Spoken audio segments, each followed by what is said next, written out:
Tyler, welcome back to the Frontier Podcast. Thank you. You've been here a bunch. You know the drill, but this is season 3. Couple new forms of episodes this season. The one I'm most excited about is what we're recording today, which we're calling This Week in Tech History.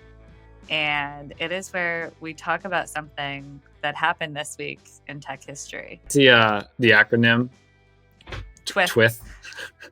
It's really TWIT. terrible. I said it a few times, but it stuck with me, so I think it's maybe effective. So that's good. I have a lot of I don't know what the word is. Maybe just love for words that have a TH in them, because I feel like we understand each other. My name is really hard for some people to say, especially if English isn't your first language.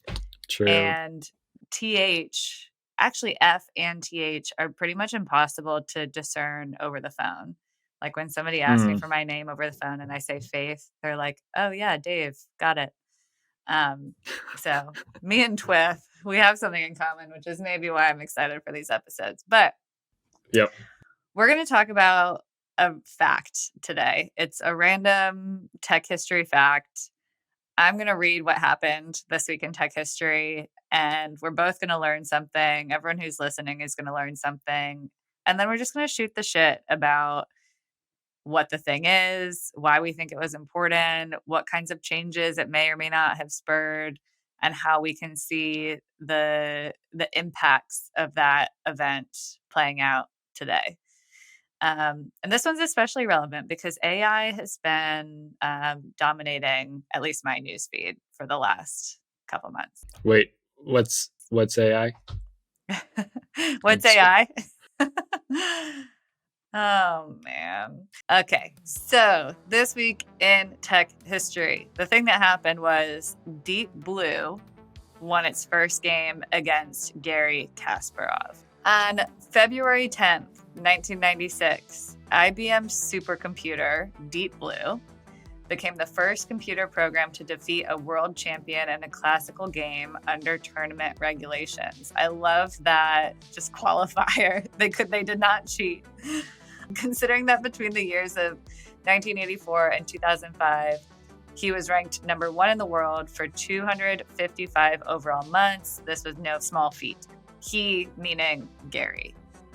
This one by Deep Blue is significant because it marked the first time in computing history that an artificially designed intelligence system approached the complex capabilities of the human brain. Would we call our capabilities complex? I'm not sure. My brain is a little, it's pretty black and white in there. But because there are a limited number of possible moves, albeit in the millions, in a chess game, Deep Blue was able to calculate its moves based on cycling through a large number of possibilities and choosing the move with the highest probability of leading to a winning outcome. It's often referred to as brute computational force. Wow. What a term. True. I can't wait. The next time I send you a spreadsheet to review, I'm going to be like, get ready for some brute computational force. Well, we already know the human mind is limited. It's true. While Deep Blue ultimately did not win the 6-game match, Kasparov won 4-2. The two had a rematch from May 3rd to 11th. Why did it have to be a week long? I don't know. In 1997. In that match, Deep Blue won 2 games when Kasparov resigned and gained another match and a half when the two parties mutually agreed on a draw for 3 other matches. Wow. Deep Blue ultimately won 3.5 to 2.5. I didn't know you could get half scores in chess, but wow. Deep Blue coming through with the chess wins. First of all, Tyler, I want you to put yourself in the shoes of Garry Kasparov. You are coming in hot. Oh boy. 255. Actually, at this point, it was really just 10 years of him being number 1 in the world in chess. And you get beat by a computer. And this isn't a 2023 computer. This is a 1996 big old box computer. It's filling the room. I'm yes. just kidding. It's probably not quite that big, but at least a desk. It's not the 70s. How do you feel? Okay, so I actually don't think, if I'm Garry, which I'm not, but I'm number one in the world. So if I get beat, everyone else is getting beat more quickly or more easily than me. So I'm sort of like, this is just technology improving, right? Like, I don't know that it's a slight. I mean, other than maybe to his pride to some extent. Yeah. But nobody else in the world is better than you. So you're still the best human on the planet that can play chess. I ran track growing up, was never great. But if I was, and I was the fastest in the world, and then all of a sudden I get beat by a robot, I'm like, well, it's a robot. I mean, I don't know that I'm that like upset. Yeah. You know what I mean? That makes sense. Yeah. You're not like pissed as a runner. You're not like, well, there's a Lamborghini that can go 0 to 300. You know? So maybe that's the same thing, I guess. I'm sure to some extent there's some embarrassment because technology, I mean, maybe not. I'm totally reading into this, but you know, for you to be number one in the world and then to get beat by a computer, I'm sure that made a lot of headlines and might have been like a slight on, again, like his performance in the game. But at the same time, I think today with where technology is and how it's advanced and how rapidly it's advancing, like we would look at that and go, yeah, there's a lot of things today that a computer can do better than a human. Obviously not everything, but there's a lot. And that's the thing to be ashamed of, right? It's sort of like they alluded to in the article, computational power, and in chess, like that's an easy thing to attack. As they said, you know, even though there's millions of moves, it's still computation. So yeah.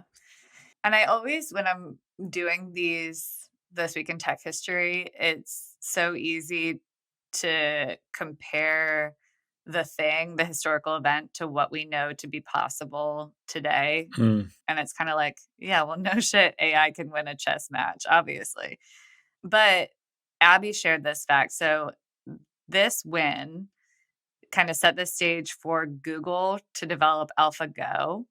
And they set out to be able to win an even harder game, which is the Chinese game of Go. Which also incorporates, it's not just like brute computational force, but it also incorporates intuition and creativity, which of course, like those are like new skills, I guess we would call them, of AI. Well, yeah, it's harder to quantify. Right. So Google wasn't able to win a game of Go until 2016. So the AlphaGo wasn't able to win a game of Go until 2016, which is 20 years after Deep Blue won the game against Garry Kasparov. Since AlphaGo teaches itself, it might be sort of difficult to find out why these moves are being played. They do lose co-threats, so there's a real loss. In some cases, this kind of thing would be losing points too. And so there is an implied loss in playing such moves also. And I think it would be good if they could be weeded out. Do we have a I wonder if we have a resignation here. It could be that Lee Sedol has resigned. Yeah, Lee has. I'm getting word Lee has resigned. Yes. So as you said, I believe a couple Lee, points yes. behind after it's the a pity. comment. I would have liked to see the counting. Yeah, we'll get an official count at some point, but I'm going to trust Michael's count on. Yeah, that's super interesting. Yeah, it's like it to me is a prime example of, what's the graph called? It's the technological advancement, where it's like steady, nice and slow, and then there's kind of like one or two major changes, and yeah, stepwise change. Yeah. Yes, and then it's just like a vertical leap. And I feel like we've really seen that over the last 5 to 8 years. But yeah, up until like 2016, I feel like we were still on that more horizontal growth trajectory. Right? Well, and I almost wonder too, like, I mean, yeah, I think there's truth to that, but it would have been interesting to see, and I'm sure you could go back and look, but the reaction, like culturally, to Deep Blue beating Kasparov, right, for the first time. This has been a classic confrontation this afternoon of man versus machine. Oh, there it is. And Kasparov has soundly defeated the Neutron 9000. Thank you. I find it amusing. All machines are just wires, nuts, and bolts. They're stupid by nature.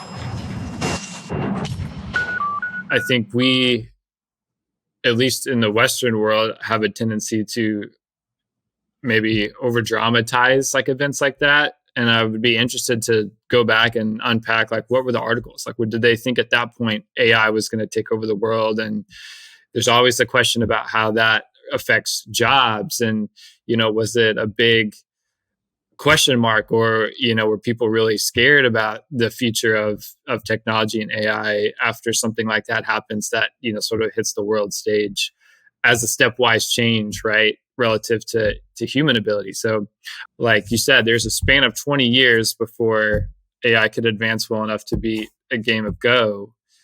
So it obviously doesn't happen maybe as fast as sometimes we think, but it would have been interesting to unpack sort of the response to that. Yeah. Well, I feel like one of the most obvious pop culture responses would be The Matrix. Right? Yeah. And The Matrix came out in 99. So that's 3 years later. And fun fact about me, I watched The Matrix for the first time 2 weeks ago. Wow, nice. So this is fresh. But I feel like I don't think this is a hot take. The sentiment in The Matrix is like AI is terrifying and we all need to run. Right? Yeah.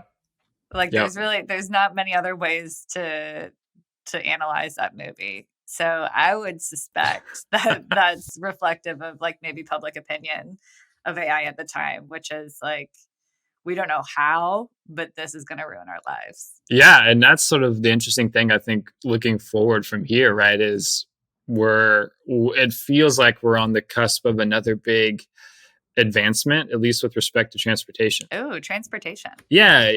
With obviously we've got, self-driving cars that have been, really in like test mode, but in flight in certain metros already in the US. I think Phoenix, you've got companies like Waymo who are already, and there's a few others that are testing sort of, legitimately self-driving, where there's a car that shows up with no driver and you get in and it takes you to the next thing. And, Yikes. and so it feels like we're close to a change of that becoming more normal. And all that goes with that, right? Like the trust, are people willing to sort of put their lives in the hands of an algorithm and sensors, right?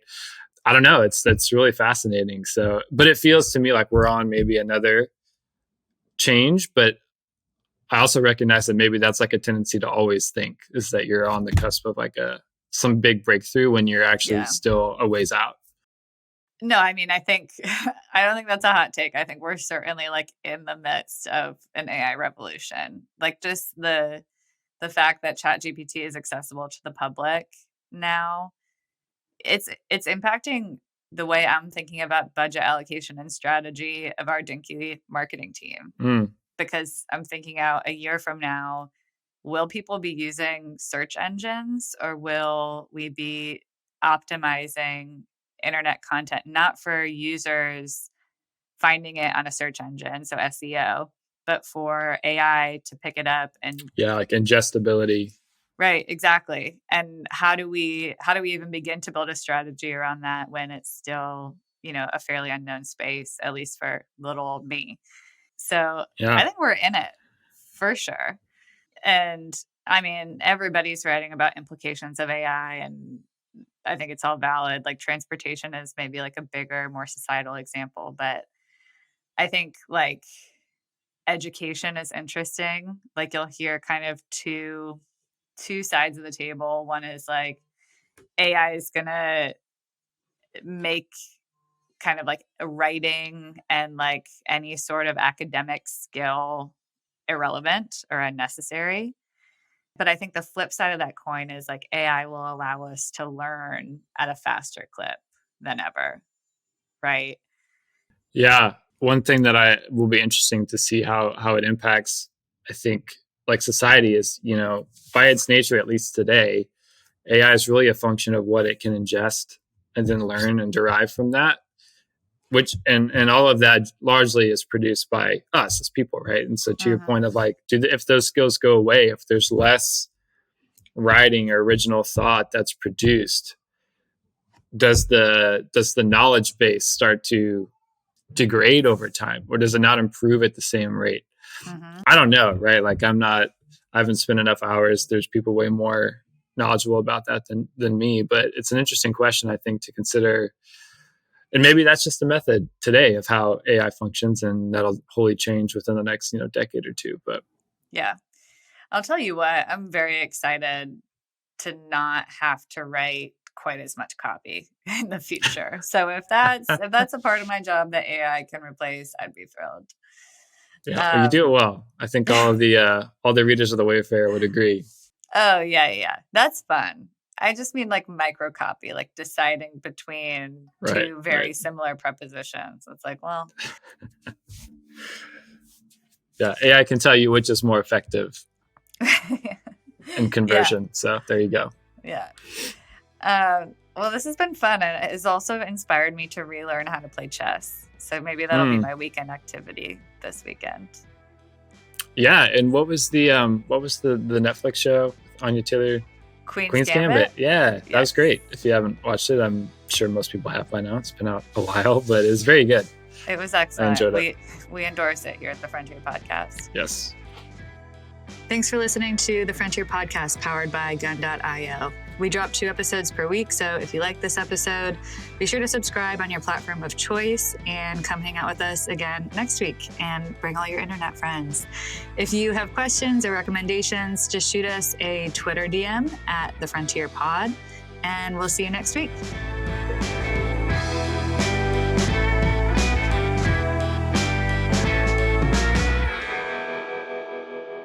Wow. Number 1 in the world for like 20 That's a lot years. of months. Yeah. Also, shout out to Abby who wrote this for giving that to me in months and not years. What about 255 months. It's like people, how old's your child instead of saying 21? They never switch. They start in months and then it's never changed. That's it.